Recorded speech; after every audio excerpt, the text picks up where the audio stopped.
Welcome once again to MDLT 125 Phlebotomy Laboratory Techniques, Lab 10, Pipetting and Serial Dilution. Pipetting. Pipetting with air displacement pipettas or pipettas is one of the most common laboratory tasks and include a number of potential risks. The risk can be divided into three defined areas: physical risk through stress, ergonomics, situations where the user is at risk of contamination through handling of infectious or toxic agents, and situations where the sample or specimen is at risk through contamination from other samples or environmental factors. Often, the user is well protected by appropriate working benches, seats, clothing, and shields, but the pipetter is forgotten.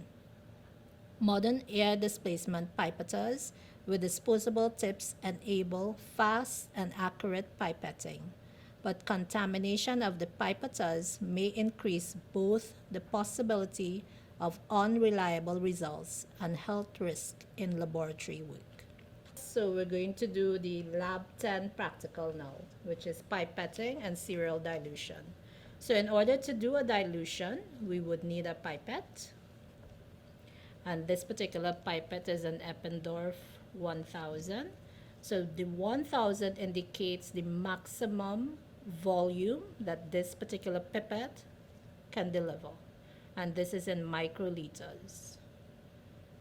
In order to set it, you will turn, and right now I've set it to 500 microliters. So you would need the tip,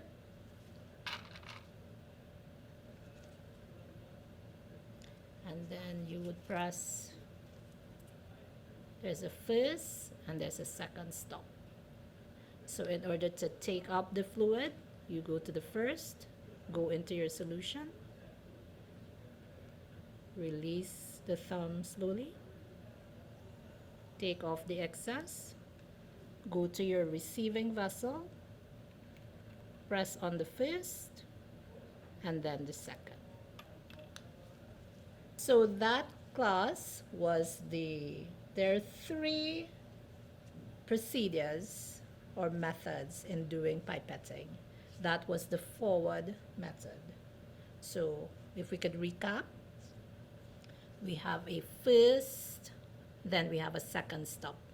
So the first, once again, is to take up your solution. I'm not going to do it, I'm just positioning it for you.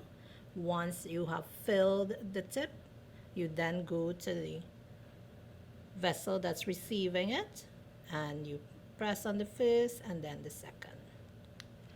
Right, so what I've done for you, class, is I've taken the same amount, which is the 500 microliters, and placed them in the other tubes. So we have a total of 6 tubes having the same 500 microliters. So if you can see the meniscus, they're all the same. So now we're going to do a serial dilution. What we have to recap on serial dilution is how they are made. So a dilution, you'll have a concentrate and you'll have a diluent. The diluent in this case is distilled water, and the concentrate is a blue solution. So we are going to take the 500 microliters of the said blue solution, and we're going to put it in the first tube, mix that first tube, take 500 microliters of that mix, place it in the second, then the third, then the fourth, then the fifth, then the sixth, and after we place it on the sixth, we will discard. So I will commence to do that, and then I will show you what it looks like. Right, so class, I've done the serial dilution for you. So I'm just going to point at the different test tubes. So the very first one was your concentrated solution, right? So you see how deep dark blue it is. This one is already giving I took the concentrate and it had the diluent in here, which was a clear solution, distilled water. And you see, I'm not sure if you can see the contrast. I'll bring it closer. It is lighter than the concentrate. And then I took 500 microliters of this test tube from the first test tube and I placed it in the second. I mixed it.